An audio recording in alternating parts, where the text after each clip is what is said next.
I just arrived at my gym. I'm up here on the rooftop terrace, but right now I'm about to get into my workout. I'm excited to share this with you. This is a little workout vlog. I think maybe a little series that I might be doing because I'm testing out this weightlifting AI app. So really, I've been really into weightlifting. Like, if you've been following my channel at all, I've got really into weightlifting these past few months, but I don't have a coach or anything. So I decided to try out this weightlifting app to see like how it works as my coach for a little while. And if I like it, I'll keep doing it.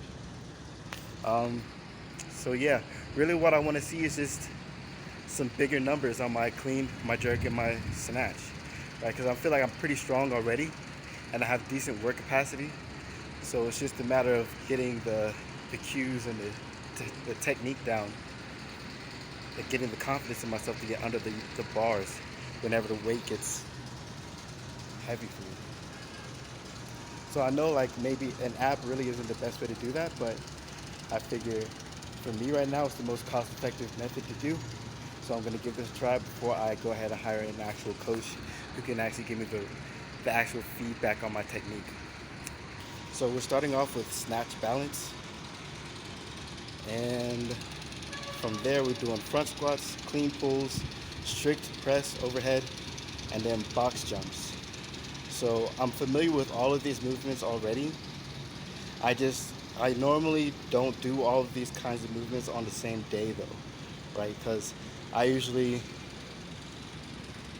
I usually break up my workout. I like to work out 6 days per week, and so I usually just break it up for like two clean days, two jerk days, two squat or two snatch days, and that breaks down to 6 days a week. But here we're doing like a snatch movement plus a front squat, which I would normally put on clean day. And then we have clean pulls, again another move I'll put on clean day. A strict press will be a move that I'll put on jerk day. And then box jumps is like my warm up for cleans and snatches. So we'll see how this goes. I'm looking at the weights right now. The weights are kind of light because normally I would be doing a snatch balance at around 115, 120. This app has me programmed to do it at 111. I think I'm just gonna do it at 115, see how it goes, YOLO. Uh, but yeah, let's get into it. No more dilly dallying. I'll see you guys on the inside. All right, you guys. So it's voiceover Barry, and I'm gonna explain how this workout went for you. So right now you're watching my first set of snatch balance. I ended up doing 3 sets here. This first set is at 115, and I'm not gonna lie, it went pretty well. I was looking at the app, checking out how to perform this exercise just so that I know what to do and that I'm doing solidly, have good form, good technique.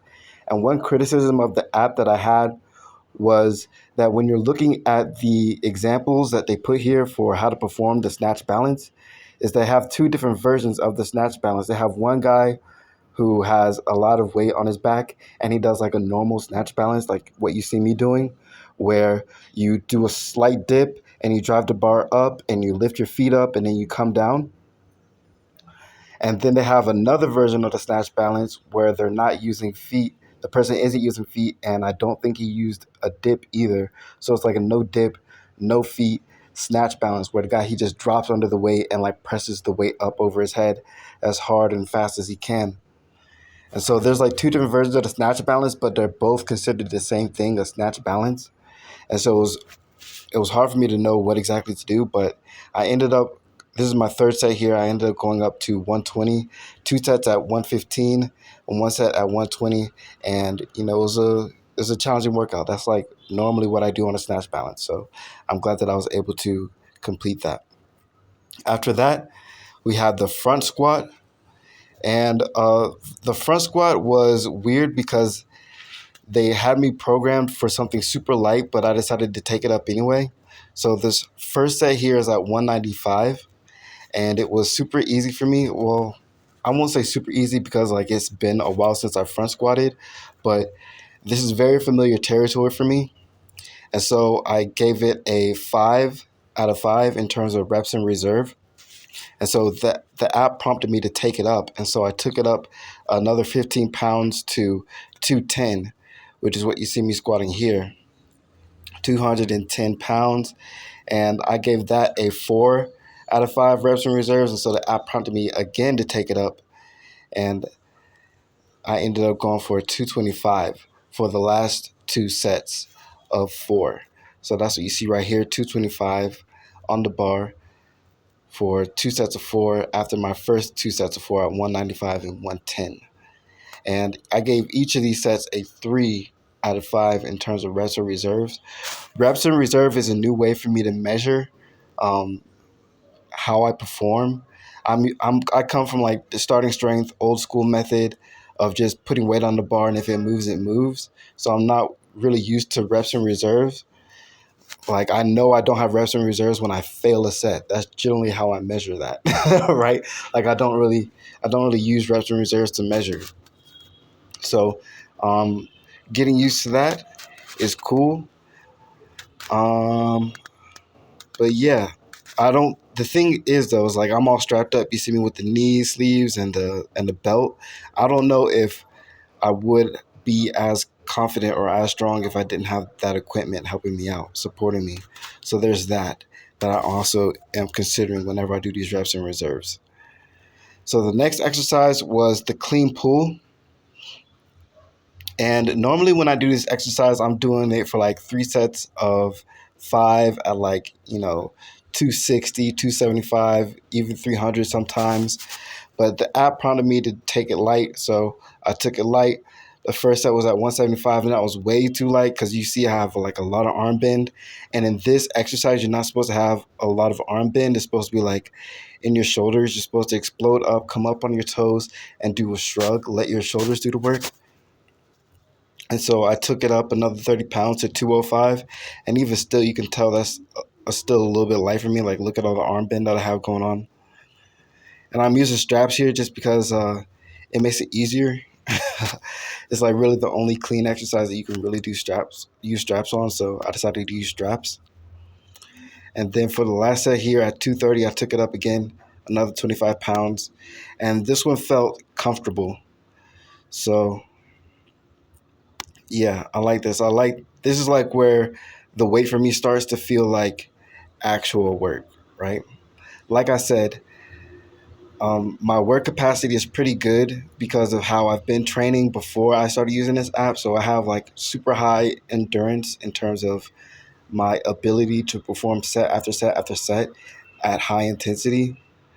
So that stuff is pretty good. My strength is pretty good also.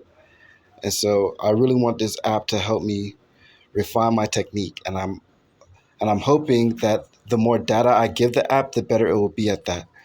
So the first set you just saw was at 95 pounds of strict overhead press. I'm doing 3 sets of 6 here. I gave that first set of 4 out of 5 reps in reserves, which prompted the app to take me up. So I took it up another 5 pounds to 100. And I gave that a 3 out of 5 reps in reserves. But the app wanted me to stay there. And I was like, nah, bro, I still got more. And so went ahead and threw another 5 pounds on that for this last set of 105 pounds, strict overhead press. Um, I know that I'm capable of pressing 135 overhead strict. I just don't know if I can do that for 3 sets of 6, which is why I took the app's lead on this one, right? So maybe I sandbagged it, maybe I didn't. I think that's part of my concern with using this app is that because of the training volume that I'm used to doing just on my own, like I feel like I'm sandbagging these workouts just by following the app because my normal workout is like I use a lot more different exercises each day. So we'll see how this goes. And I'm used to doing a lot of complexes too. Next, I did 3 sets of 10 on these box jumps. This box was actually a little bit light, so I ended up, or not light, it was low. It was pretty low. So I ended up taking it up another 6 inches for the last 2 sets. And I supersetted this with some hanging leg raises at 3 sets of 15. So that's coming up next. Normally, I do box jumps as a warm up for when I do my snatch and my clean workouts. And hanging leg raises are just something that I throw in on occasion. So I was really glad that they prompted me to do sets of 15 here because that really pushed me, really challenged me. Normally, I do sets of like 8, like 5 to 8, which isn't really a challenge. Like it's just enough for me to like start to feel like it's getting hard and then give up. So I'm really glad that it prompted me to uh, really push it here and take it all the way to 15 reps. So I ended up doing 2 sets of 15 reps, and the last set was at 12 reps.